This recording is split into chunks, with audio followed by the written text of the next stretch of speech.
Okay, folks, we are back online. We are back online with this current 50-something episode of Iron Beetle. So, what is Iron Beetle? Iron Beetle is a show where we look at this pretty exciting new database called TargetBeetle and try to understand how the thing works. The cool thing about TargetBeetle, well, there are many cool things about TargetBeetle, but the most relevant for us is that TargetBeetle doesn't have any dependencies. Everything is done from scratch by hands using nothing more than a Zig compiler and some parts of a Zig standard library. And that means if you understand how TargetBeetle works, you understand everything there is to building a complicated, distributed, highly available, very fast database. Okay, so where are we at? For the past couple of episodes, we've been looking at the client registration protocol. So, as a reminder, TargetBeetle doesn't allocate any memory dynamically. It doesn't do memory allocation after startup. And that means that TargetBeetle just has to include some mechanism for back pressure. TargetBeetle should have some structured way to reject the work. Otherwise, it wouldn't be able to avoid allocations, because if you don't reject the work, you need to at least store some bytes somewhere. So the way TargetBeetle does this is that it enforces that at any given point in time, there is only a constant number of clients that can be connected to the cluster, and that each client can have only a single request in flight. And that in turn necessitates a so-called register protocol. Whenever a new client wants to connect to the cluster, it needs to register with the cluster. It needs to say, hey cluster, I'm a new client and I'm going to be connected to you. And if it turns out that there is already a full quorum of clients, then please go and kick out some of the older clients, because probably the old clients, the clients which the cluster haven't heard from for a long time, are no longer relevant, and I'm a new client, I'm going to send you requests. So we looked at how this register protocol worked, and specifically how TargetBeetle manages client session structure. Basically, TargetBeetle maintains a table for each client, that is for each random, unique U128 client ID. Target stores the header of the previous. I actually don't remember what it was, like either a previous request or a previous response. Well, let's figure out, because you see, I myself am in need of a refresher here. Okay, where is my mind? Where is my terminal? Okay. We are looking at the client session, and here we store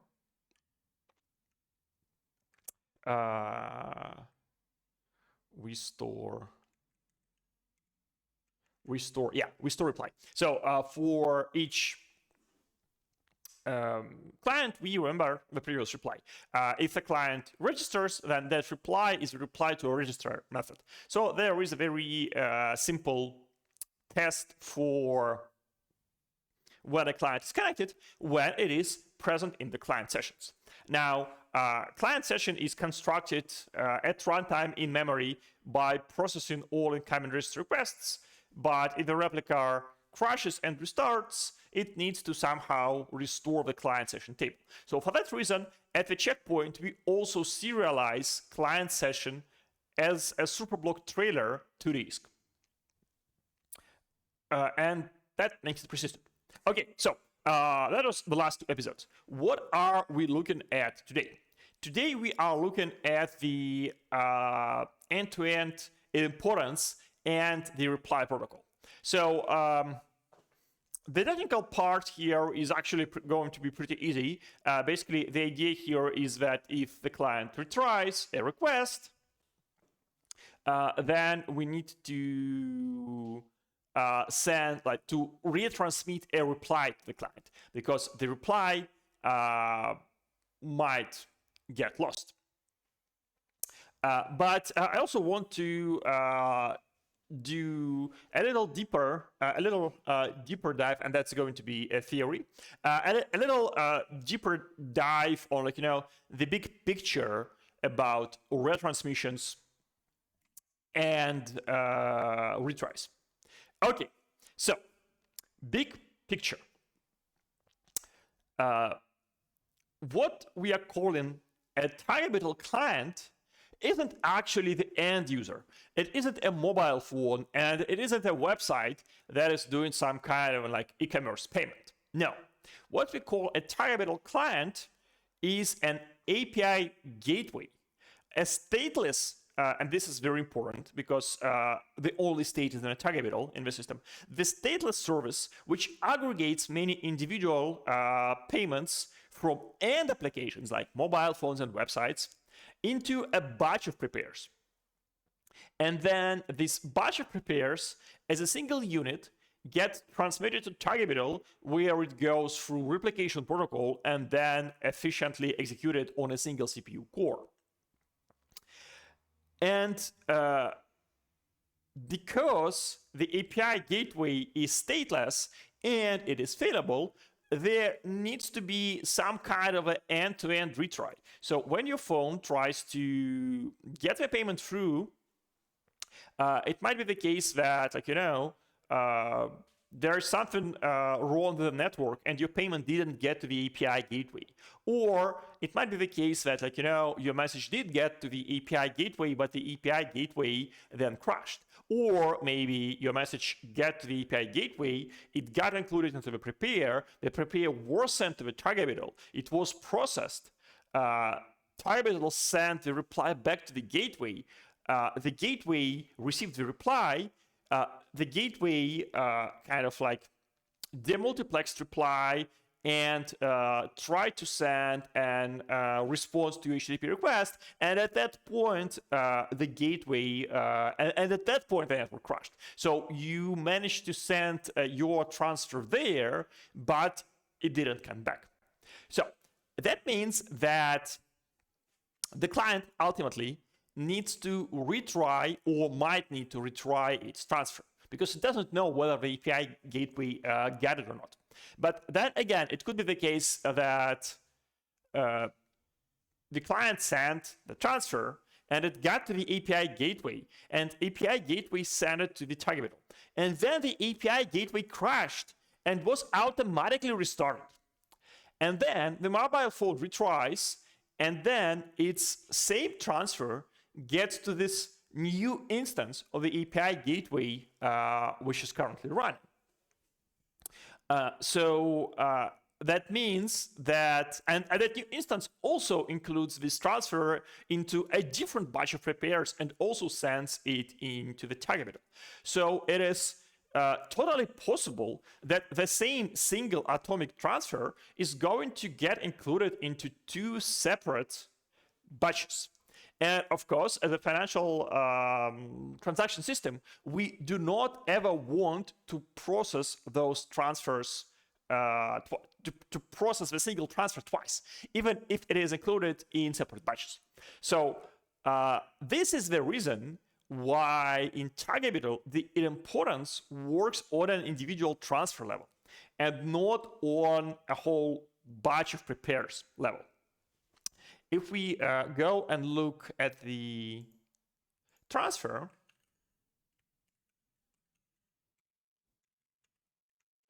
we see that it has this pretty big 128 bits random, or like, well, okay, let's actually add this to our to-do list, because we actually need to explain this. I think we haven't covered this. Bloom filters. Okay, but for now, let's say that like random ID. And this ID is used as an idempotency key. So if target middle sees the transfer in a batch with an ID which matches the ID of the transfer it saw in some preceding batch, the new transfer isn't going to be processed. So in the state machine, where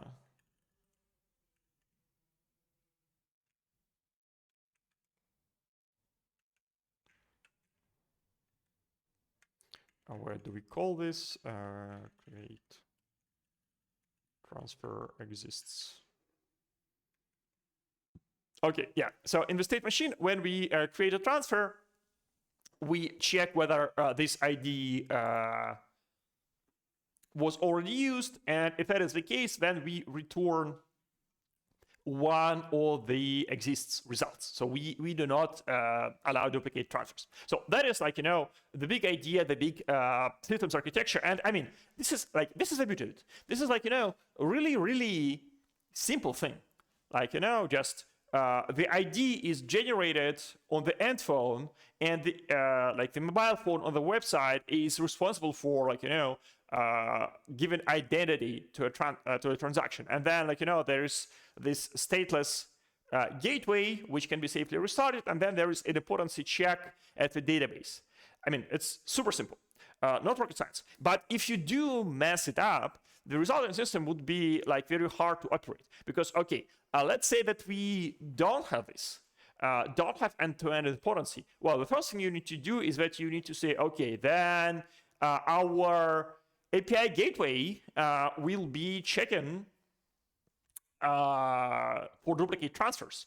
But well, if your API gateway is going to check for duplicate transfers, then you need to make your API gateway stateless. So you need to have like a second database. And then still, like, you know, once you realize that one API gateway is not enough, you have like two API gateways. And now, if each of them have a separate database, then again, you could have duplicate transfers. And if they are talking to the same database, then you kind of like not actually scaling your system horizontally, because you have this bottleneck in the shape of a database in the middle.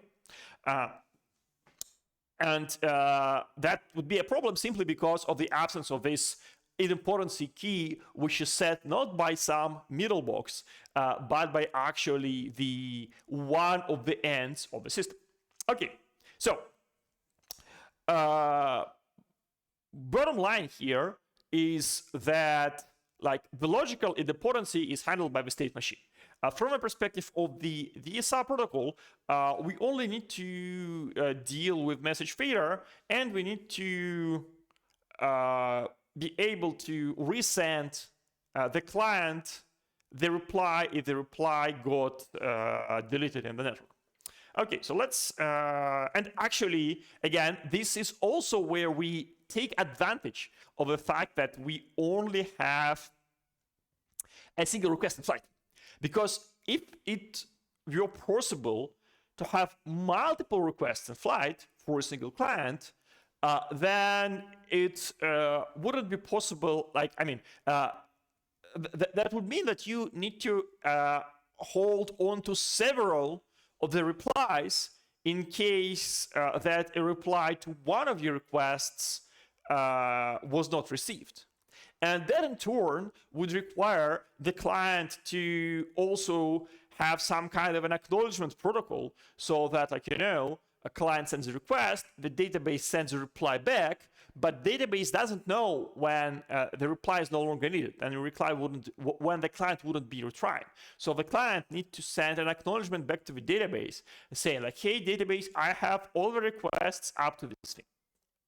With a single request in flight, we don't need this separate acknowledge message, and we don't have to hold on to multiple replies because we only hold on to the latest one.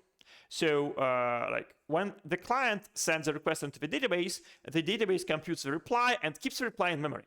Well, and obviously sends it to the client. Now, if the database gets a new request from this client, then it can safely remove the old reply because it is guaranteed that the client received the previous reply. Why is that guaranteed? Well, because as we learned a week ago, client request actually includes the checksum of the previous reply. Like, you kind of like, you not only just like, just blah, blah, blah, say that you have received the reply, you actually cryptographically prove it because you include the checksum. Okay, so let's see just where this logic happens here. Okay, so this is the context which stores the checksum of the previous reply not prepare message. And in replica,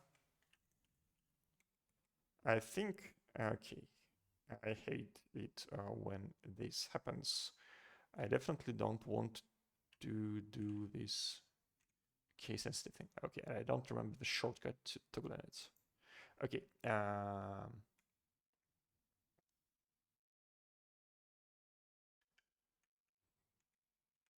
Okay, yeah, this is exactly the case.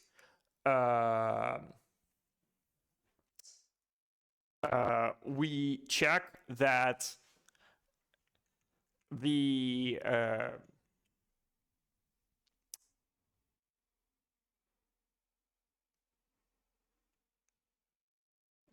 wait, what?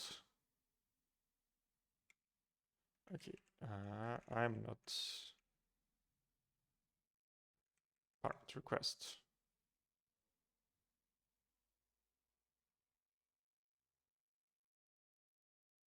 Okay, so have I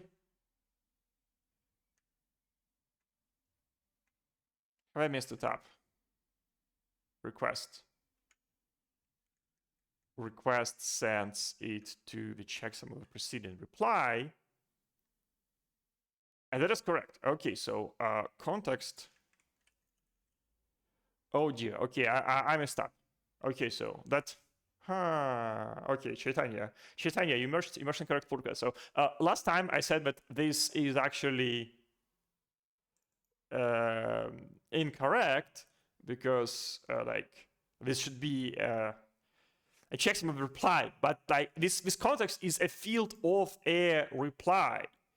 So it is indeed should be the checksum of the request. Okay, so let's see if it is the case. Okay.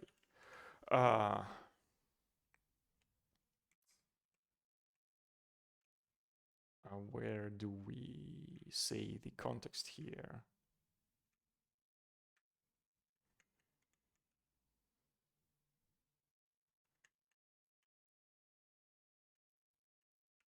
Okay.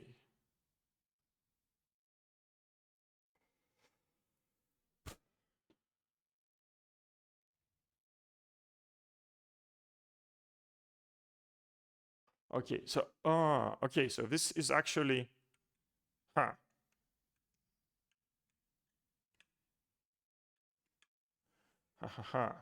So I think, okay, so I think the comment is wrong, but not in a way that I thought. So this context here, which is reply context,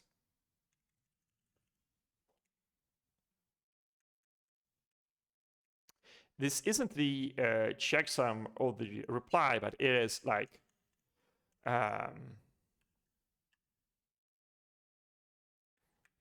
yeah, so there is a request checksum, and this is not the checksum of the prepare message. This is checksum of the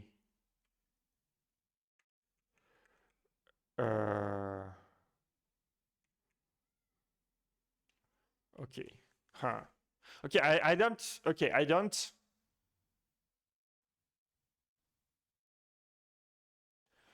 I don't understand why we are doing this here. Request checksum. So okay, so this is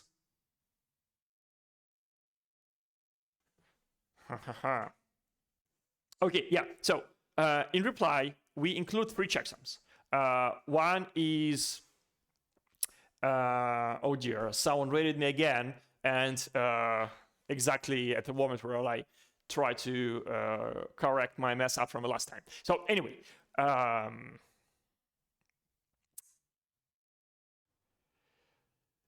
the reply carries 3 checksums. There is the checksum of the previous request, which we do for hash chaining.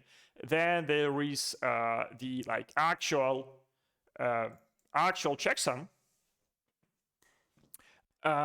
which is like normal checksum of the mesh. And then there is like this context, and the context is a checksum which is independent of the view. That like when we retransmit a reply to a client, we are going to include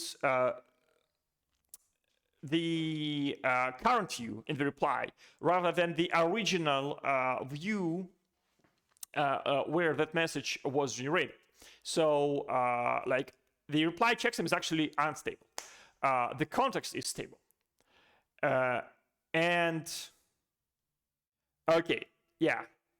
Okay, so yeah. Okay, now I get it. Yeah, so we need the context checksum because this is the checksum which will be included into the next request, and that is going to be the checksum which we can rely on being stable. So actually, oh dear, Chaitanya will hate me for this.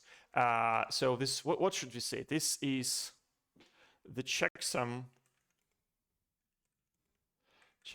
of the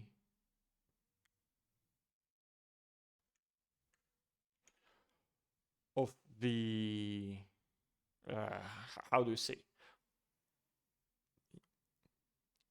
the stable checksum of the reply message, which includes which excludes exclusive. So okay, so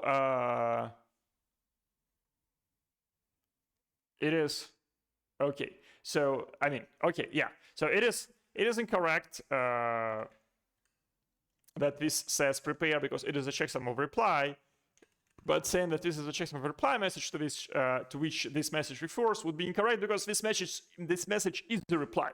So it is just like a reply checksum, but which is independent of the view. Okay, I figured it out. where we are. Okay, yeah, right. So when we receive a request, we check that the checksum, like the parent checksum of the new request we receive, matches the checksum from the client session we have.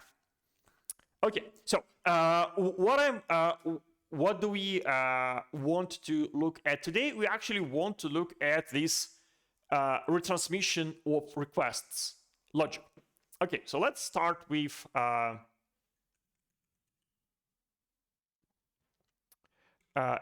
execute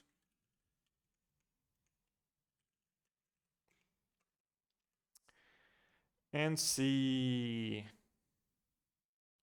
what we do with replies. Kind of like the normal happy path. So we computed the actual reply, then we set it. And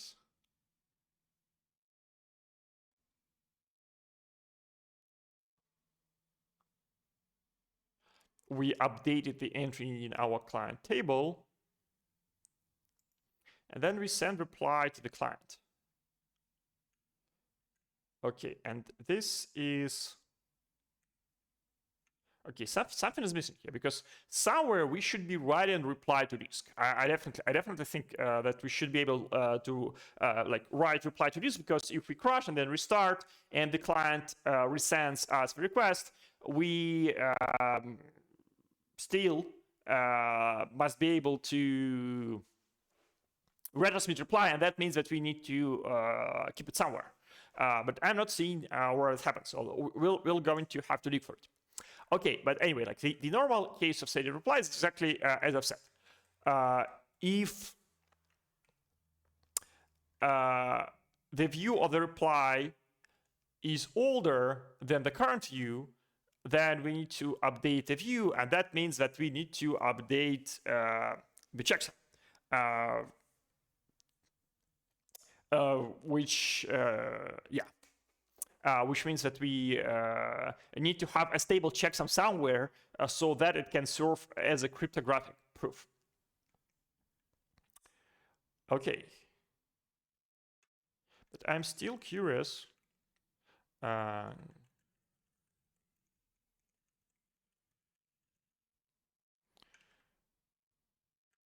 We should be... Okay, maybe this is client entry update. Maybe here we are...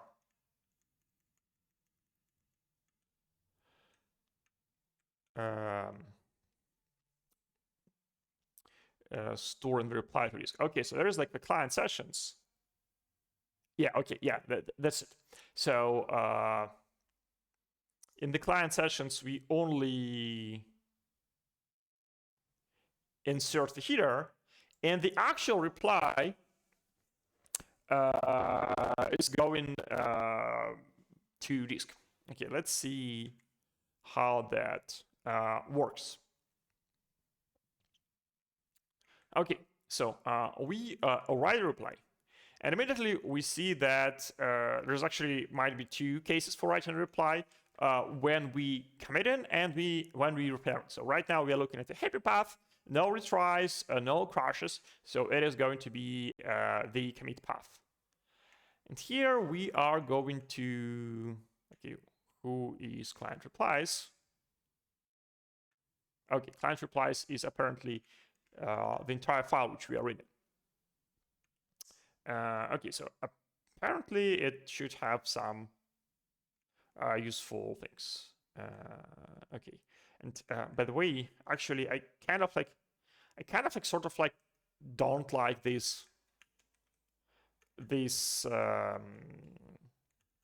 order of fields, like, you know, where you have type first and then fields. I think it is generally better to say that you have fields first And then when we fields add, you add types. And finally, you have a self alias, like right before the methods where you actually are going to use this thing. Okay, but anyway, that's kind of like immaterial. What means that we want to understand like how like this like reply storing on disk thing works in Sensata. And I mean, by this time it should be like relatively clear. So okay, we are going to access disks. That means that we are going to do reads and writes. Because TigerBeetle doesn't allocate memory, we need to statically allocate the memory for asynchronous operations for those reads and writes. So we have reads and writes structs which allow us to have like at most a certain amount of like concurrent operations. Okay.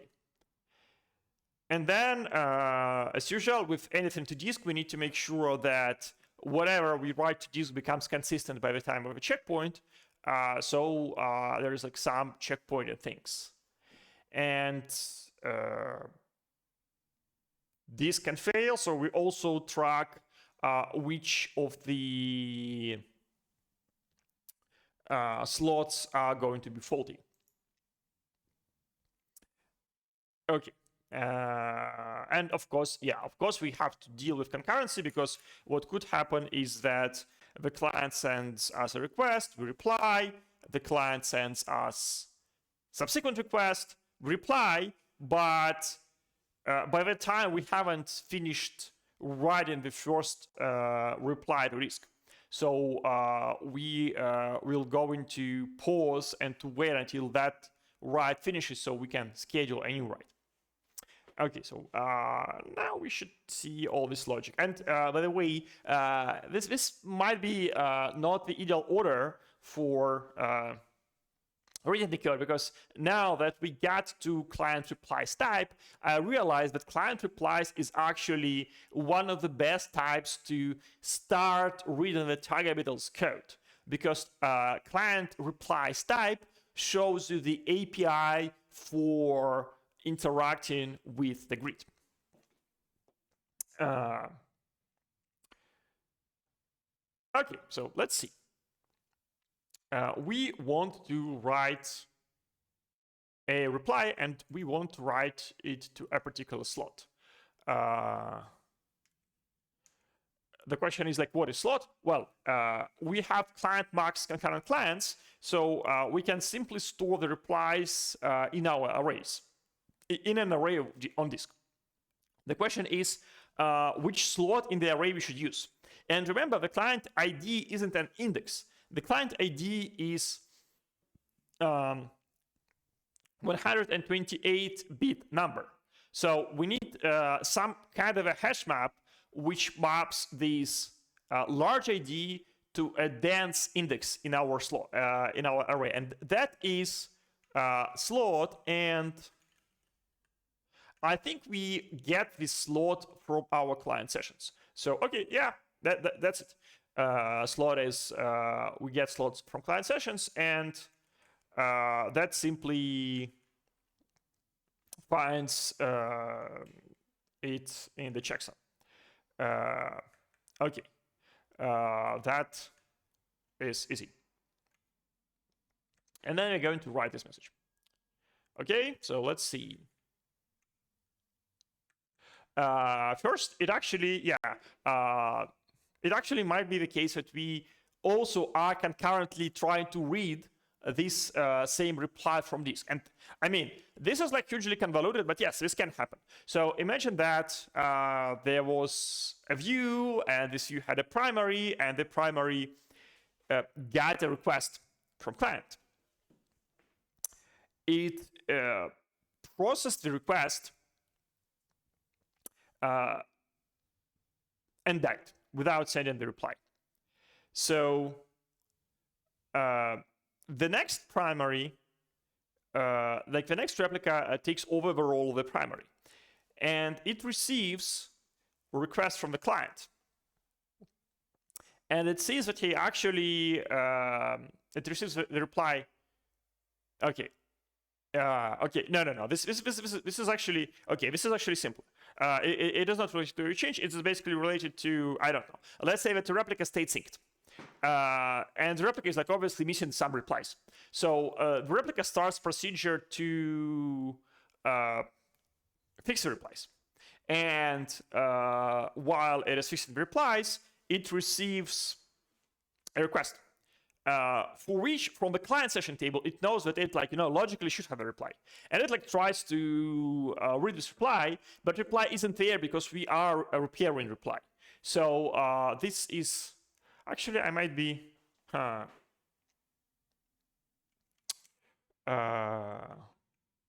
wonder if we can say that if this happens,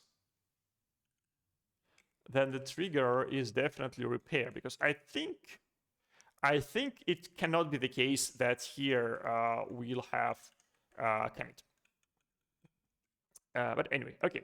So anyway, and again, this is actually another common pattern in Target. Whenever we read stuff from disk, there is always a possibility that at the same time we are repairing this stuff from other nodes in the network. So we kind of do this meet in the middle thing where we have some long operation which should be reading from disk, but actually we intercept it and directly send the network message to result. Okay, and again, you see, checksums help us here tremendously, because we do not have to guess hey, this is a read for kind of the same client and the same slot, which we might get right or wrong. We directly compare the checksums and say, okay, so we are trying to read something which has the following checksum, and we are writing something which has exactly the same checksum. Hence, it must be it, so we can just immediately go and call back this. And I don't understand why we are doing this through a defer rather than something like this. Read callback and then callback equals null on the next time. But anyway, probably isn't too important. Well, I guess this is just to protect from redundancy, to make sure that we do the callback. So while the callback is running, then we cannot run it the second time or something like that. Okay. So then, as usual, if we are writing, then that means that we need to clear the fault. And if we knew that this place on disk was corrupted after we received the corresponding repair message, it's no longer corrupted. We are repairing it. Okay, and then we acquire a write op. Again, this is subtle. So you see that there is a question mark here, and the question mark is that because there is only this constant number of writes. So the question becomes why are we justified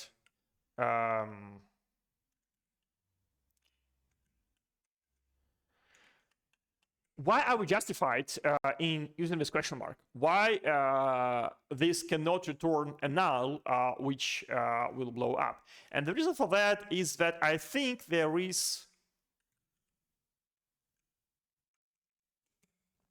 a special asynchronous function which actually waits until the reply is available. So I think if we go to replica, I wonder, well, we are not. Actually, okay, it is simpler. We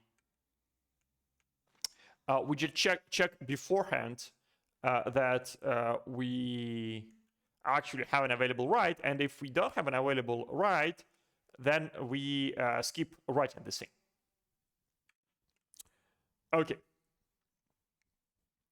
But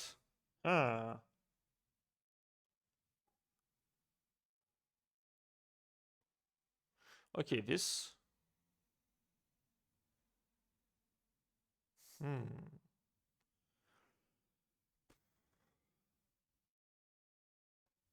Wait, okay. Wait, no. This is repair. This is not what I want to look at. I want to look at the commit. And in commit, we actually don't have this check. Because during commit, we have to write a reply to this, because if we don't do this during commit, then the reply could be completely lost.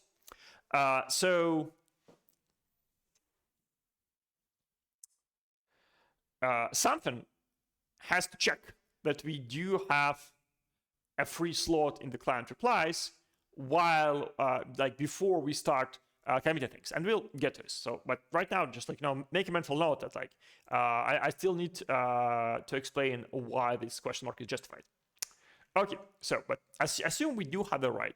Then we say, okay, we are going to write this message to this slot because of this reason. Okay, and then again, concurrency. There might be concurrent writes to this slot. And if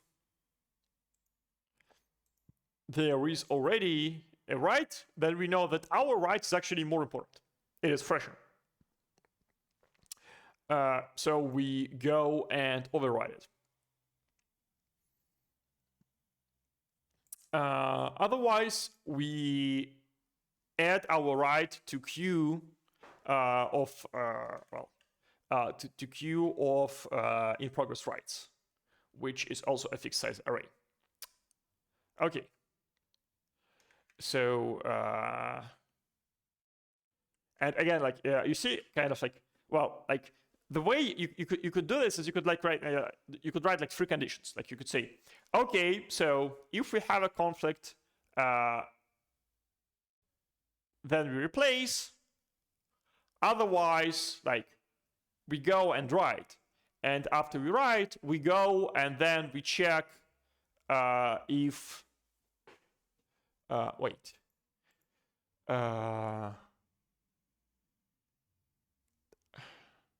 Okay, I don't. Okay, no, I don't understand this pattern. So, basically, what I was going to say is that, rather than writing this write directly, we append it to the queue and then call process the queue to handle the case if there is more things in the queue. But I don't understand how we could have anything else in the queue if we immediately write it. If there is a conflict, we don't actually wait. We immediately, oh, right, okay. So, yeah. So we have there's two cases why we can where we can have a conflict. One is that we are writing something, we want to write something, and there is another write, and that write is already submitted to the kernel. So it is already hitting the disk. In this case, we cannot just replace it because that write is already in progress. If we quote replace it, we'll actually get a data race, and we'll get some mishmash on our hard drive. So that is the case where we have to queue. The case where we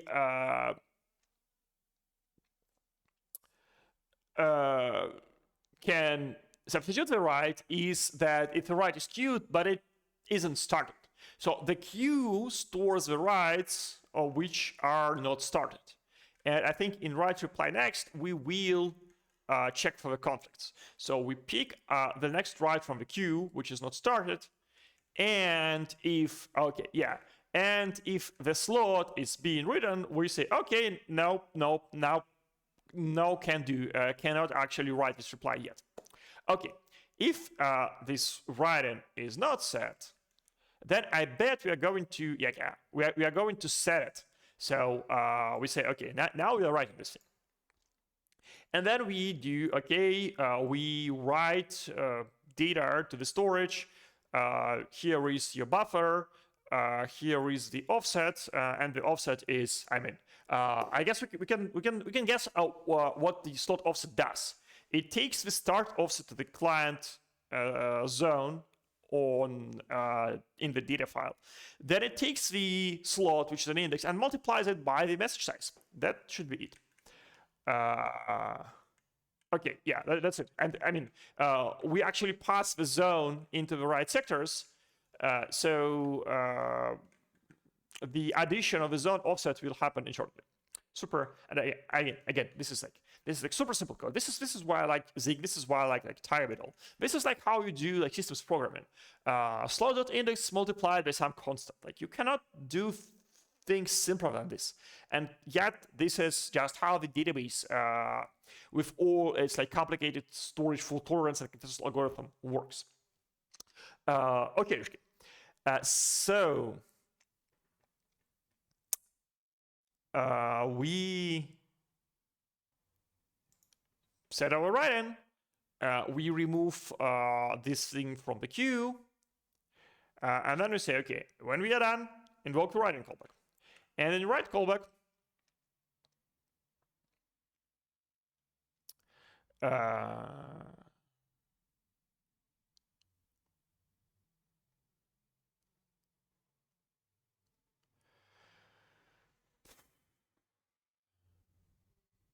we check that there isn't any reads queued which would be resolved by this write. So this assertion here essentially double checks this logic there, that we indeed do like immediately resolve all the writes. Okay, then we say, okay, no longer write in the slot, no longer need this write, no longer need this message, and then, okay, let's go into our queue and do it right again. And you see that this is actually a while loop because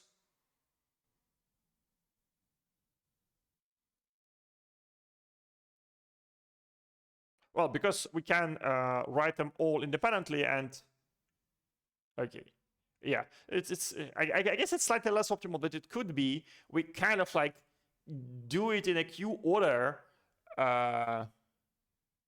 but it could be the case that, like, first in the queue writes to slot 1, second in the queue writes to slot 1, but third writes to slot 2, and fourth writes to slot 3. And in theory, we actually could do those concurrently, but we don't. But okay, that's not really a big deal, because there shouldn't be too much concurrency here.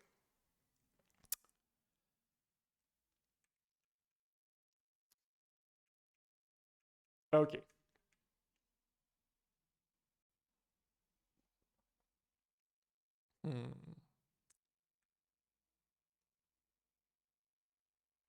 Okay, this is suspicious, because I think what ready callback should be doing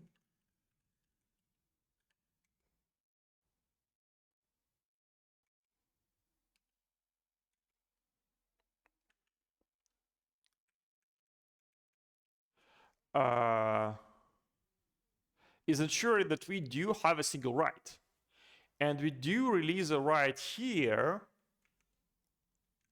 but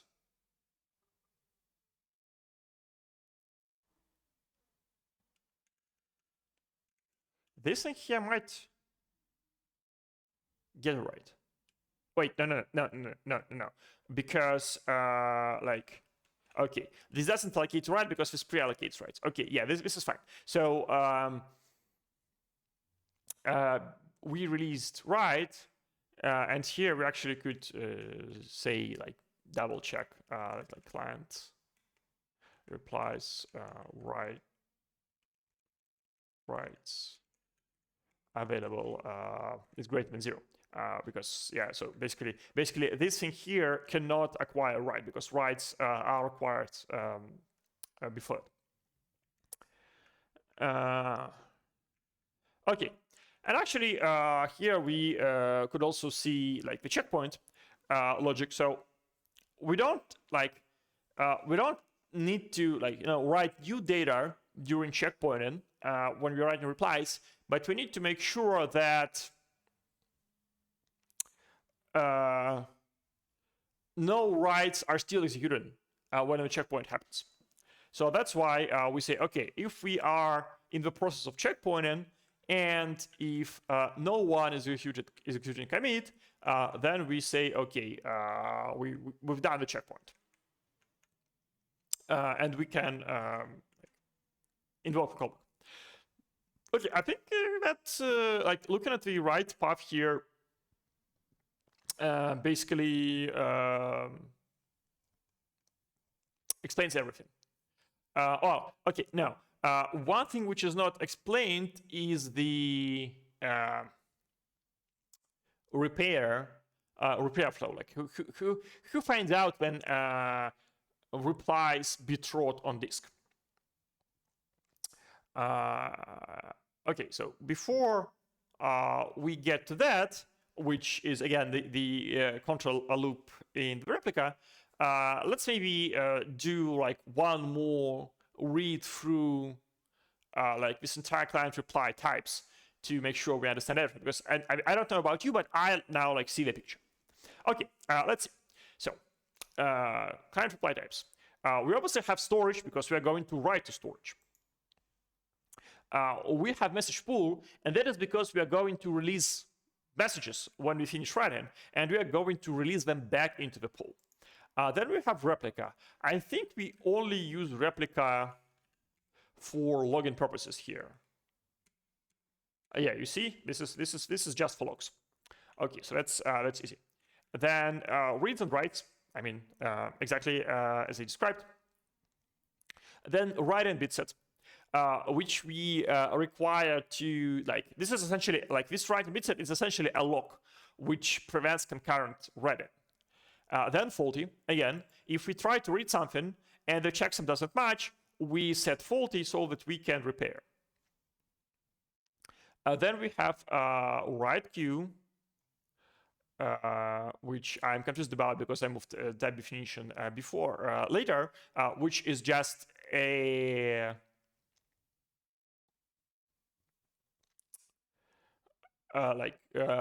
queue of writes which are not executing but should execute in the future.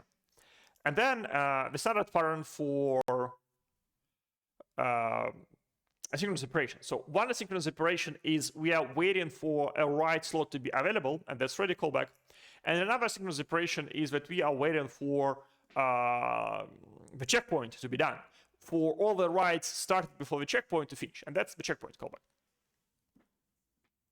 Okay. Read.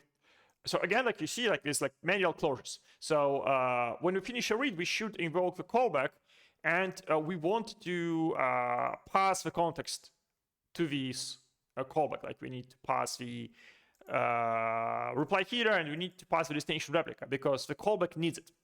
And we actually store this context right here. So this thing here is like essentially like hand-coded closure where you don't heap allocate and close over arbitrary things, but rather like manually specify types for every variable which you close over. And then write, again, super simple. Like the context, like the write for storage, where we are writing, what we are writing, and why we are writing it. Okay, and it's trivial. We don't. This is fun. You see, no allocator here. That means that this structure does not use heap memory at all. Perfect. Init. Again, we release all the messages that we have.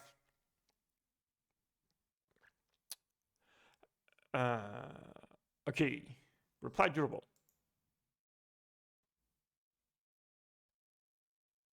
Okay, why we do need reply durable? I don't.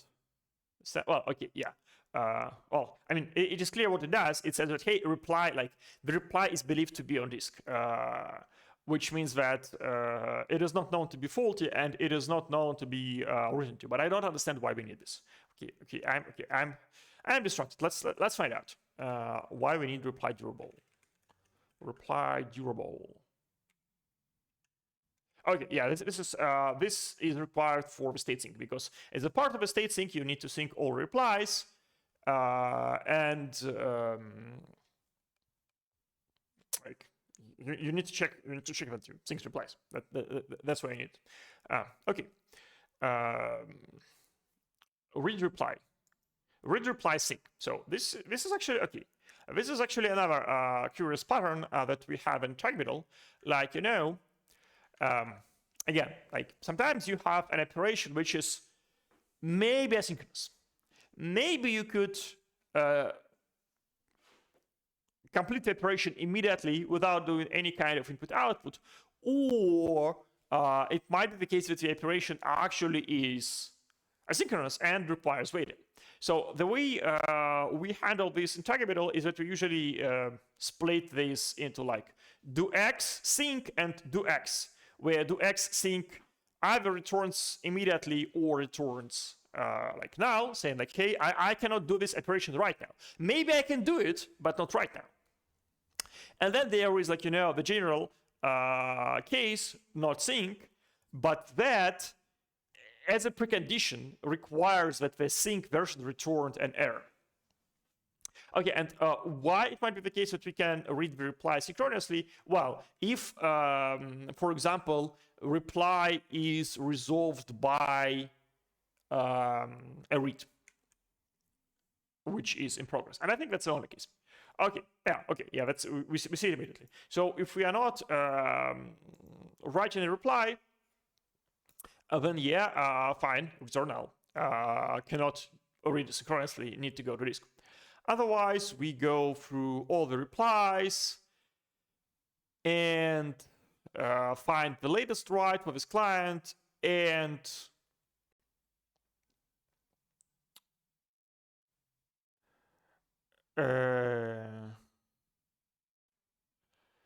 if the checksum is correct, then we say, okay, this is your reply. So like you just return reply. Otherwise, we get the asynchronous flow. Okay, first we check that, hey, actually synchronous flow would not have succeeded. Then we try to acquire a read, and again, if there is if the reply cannot read, then we return busy. So let's see how we handle this read reply.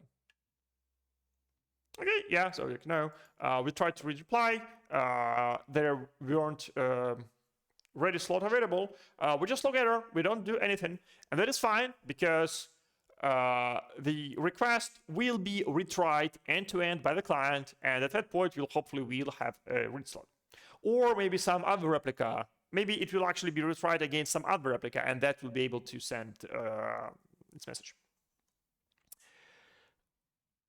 Okay, so we are not busy. We have a read. So let's go and do it. Let's allocate a message and initialize the read, and then ask the storage, please dear storage, go read into this buffer from this zone and from this marvelous computed offset. And then when you are done, we are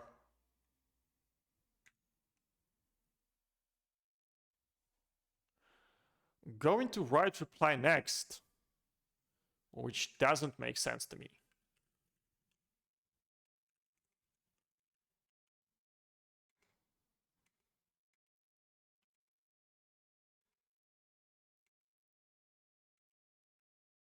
Okay, yeah, this really doesn't make sense to me, because writing a reply should not conflict with reading a reply, I think.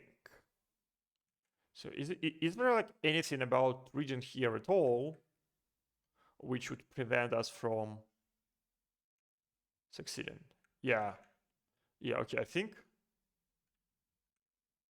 I think this is just a bug. I think this this should be removed, or maybe okay. Last time I said that something is a bug, but actually it wasn't a bug, or rather, like, was a different bug. So maybe this is it. This is also the case. Okay. Also, well, I mean, that's a cliffhanger for you. Come back here next week at 5 p.m. UTC to learn whether this was actually a bug or not. But anyway, I mean, if it is a bug, it's like, just like minor bug where it makes the code more confusing and makes the CPU do a little bit of extra work, but it's not a correctness bug. Because again, this is like the beauty of this, like, right next, if you have something to write but otherwise don't do these functions, they kind of, like, try to, like, essentially move your system into, like, the state of less potential energy, just like naturally. So, like, basically, kind of, like, it is as if you just, like, call random functions in random order, and eventually you get the system to the state you want. That is the beauty of it. Okay, then we check that the reply hasn't been resolved in the meantime. This is everything can be racy. We could be reading a reply from disk while a concurrent writes comes in, and but we cannot fully remove the read because it is already executed. It is not queued. It is in the kernel. So we kind of like resolve the read, but we say, hey, the callback is now 0. So that our work to fetch bytes from disk is actually useless. So by the time we finish reading bytes from disk, we actually realize that, hey, actually, we don't even need to check whether our message was correct, because we've already served this read from the intervening concurrent write. It's beautiful. Okay. If everything's okay, then we call the callback. Otherwise, yeah, like something's wrong. Either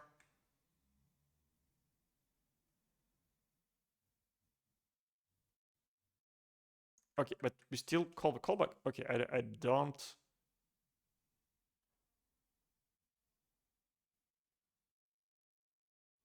Oh, yeah, right. Okay, so yeah, now, so if it is invalid, so either the header checksum is invalid or the body checksum is invalid, then we call the callback with null. And null means that, hey, kind of like no reply for you.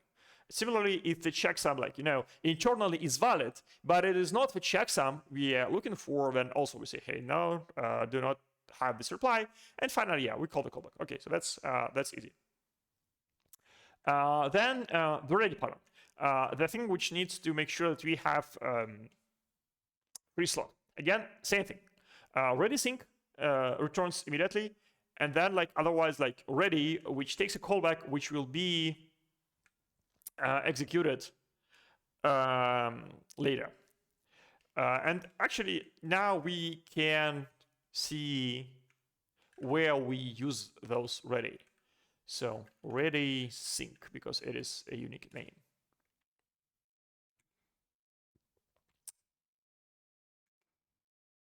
Okay, so yeah, one is that in the repair protocol, when we repair a reply and the reply is not ready, then we don't write it.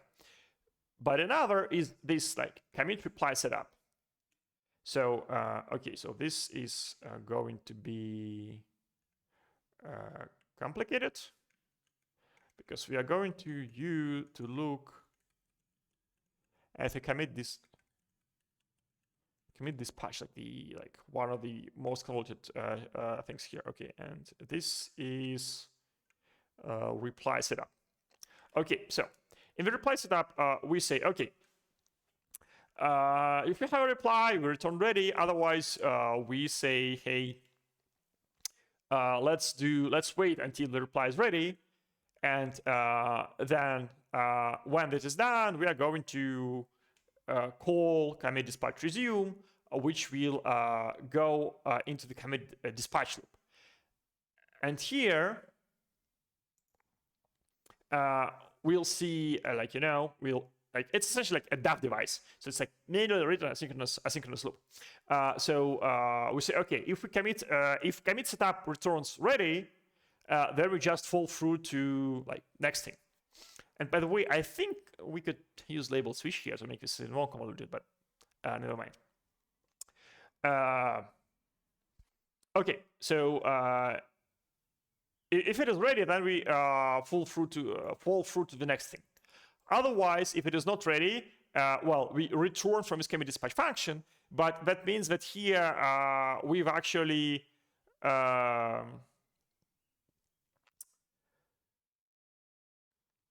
enqueued this callback, which will set the commit stage to reply. So the next time we get to commit dispatch, we'll fall back through to this loop. So if we return ready, we fall back to this stage immediately. If we return pending, then we fall back to the stage when this ready completes.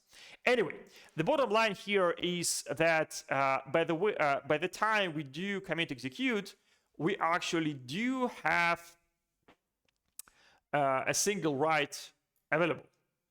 And I am actually curious why this doesn't break during repairs. Like, why cannot be the case that we here, like, we waited until we had a write available, and then we said, okay, we had a write available, and then we are proceeding with committing, and then the write goes away because there was an intermediate repair. And okay, while I was asking this question, I actually realized the answer. Well, this is because commit is synchronous. This is the beauty of it. There is no I/O while you are executing messages. So you see, like, really, I mean, this is like synchronous. This is really a big deal. Like, this is like the whole idea behind target all that. Like, there is no callback here. So yes.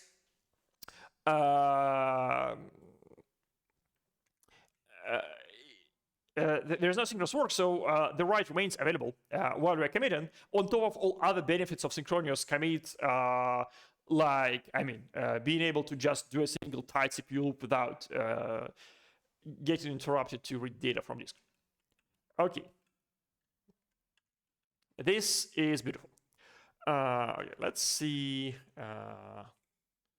what else we have. Remove reply. Okay, I don't see when we set remove reply. Well, I guess it is just to unset faulty slot to make sure that we are not repairing this reply. Write reply we already covered. Write reply, next write reply callback also covered. Checkpoint. Again, like basically the checkpoint is just checking that we don't have in progress write, and we don't have this immediately. Then we invoke the callback on the next tick. Otherwise, the callback will be invoked when a write completes. Checkpoint done. Okay, yeah. Checkpoint done is but hey, checkpoint is done. So we invoke the callback. Okay. Then we check for writes which are executing, and yeah, that's easy. Okay, that's it for today. Again, I actually ended up not discussing what I was intended to discuss, and that is actually reply retransmission. We covered only how we write them to disk, and we actually haven't covered repair. So, okay, I guess this is the logic for tomorrow, to see how we actually read these replies to retry them, and how we repair replies when we find that they are faulty or when we state sync. Okay, what's my standard way to end this? For watching. If you missed this live Twitch, then no worries.